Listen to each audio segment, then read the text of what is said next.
It is a distinct honor to share some thoughts about my friend John Steele. Ask anyone who knows John Steele and you will likely get a response like, one of a kind, wonderful man, true gentleman, I love that man, or they don't make men like that anymore. You see, for men like John Steele, who grew up in the family business, success has a number of dimensions. They're the same frontline tests of focus, endurance, creativity, and courage that you'll find in any enterprise. But in a family business, your success is defined as much by your contribution to the heritage as it is by profitable growth. Building relationships for the long term. Building on what your father started for the next generation. That is where John Steele has excelled. Hilltop became the family business in 1941 when John's father made a most courageous move. An investment banker in Rochester, New York at the time, Irving Steele saw opportunity in a small building materials supply company in Cincinnati, Ohio. It was in the midst of the expanding World War.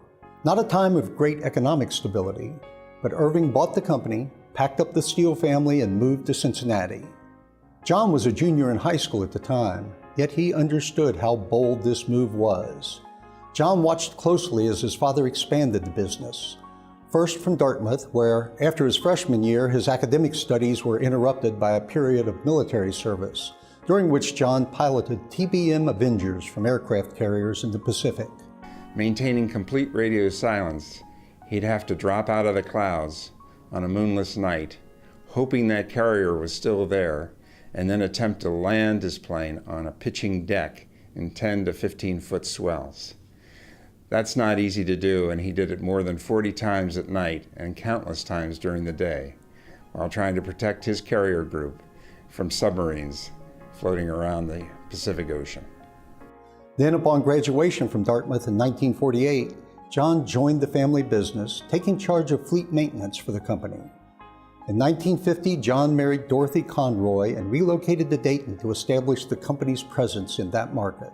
The significant growth in the Dayton market under John's direction did not go unnoticed, and in 1959 he was elected president, and John and his growing young family returned to Cincinnati. In 1965, John's father Irving passed away unexpectedly, and shortly thereafter John became chairman and CEO. With his new view from the front seat, he guided the company expertly through a period of great change involving expansion, acquisitions, and divestitures. John believed in employing the latest technology and up-to-date management practices, including hiring non-family management professionals and establishing a board that included directors from outside the family and outside the company.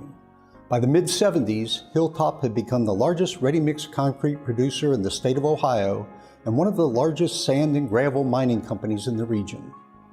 While the company continued to grow and prosper during this period, John experienced personal tragedy with the death of his wife Dottie in 1971.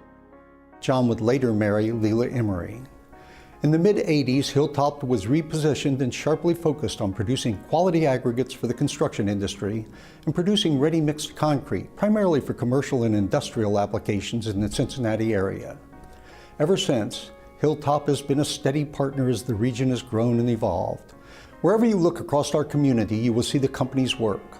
Paul Brown Stadium, Great American Ballpark, Fort Washington Way, Great American Tower, Jack Casino, Miami Ford and Zimmer power plants, the Cincinnati Streetcar Project, the Ascent, 312 Walnut Building in River Center 1 and 2.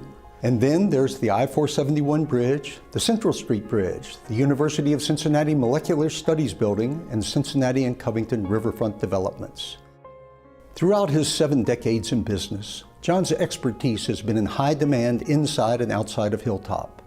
You only have to meet John once to know that he is someone you want to be around and someone you want on your team.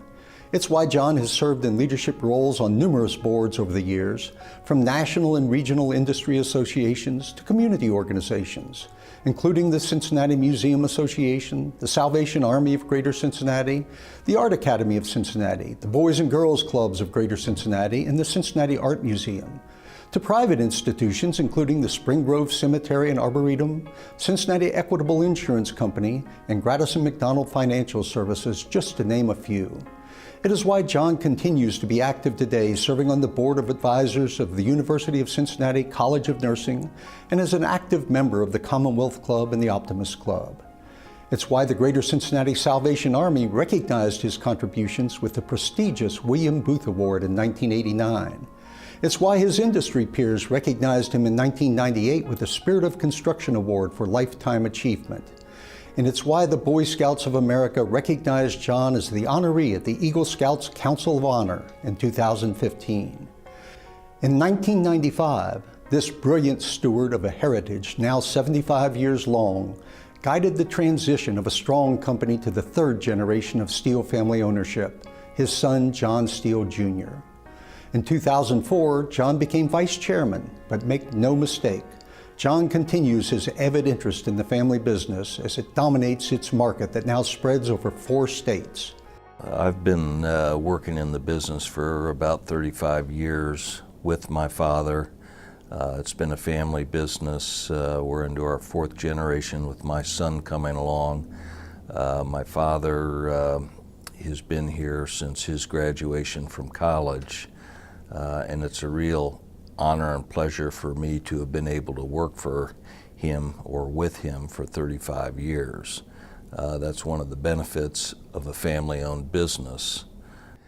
I would tell people who see my father that if they got to know him, they would learn that he is a very high-energy individual, and if you try and keep up with him, you're going to have a very, very difficult time. And the more he experiences life, the more he loves it, and he's got a real passion for life. And people who see that know it right away. Over the years, John and Leela enjoyed spending time in Camden, Maine. And although Leela passed away in 2006, John continues to spend time in Camden, graciously entertaining a steady stream of friends, family, and acquaintances. We've had a lot of fun together. We've tramped through woods and we've done all kinds of stuff. But I did want to touch briefly on his sailing abilities. As you know, he's got a home in Maine and his family has been there for years. And he not only was a great airman, but he's a great seaman as well.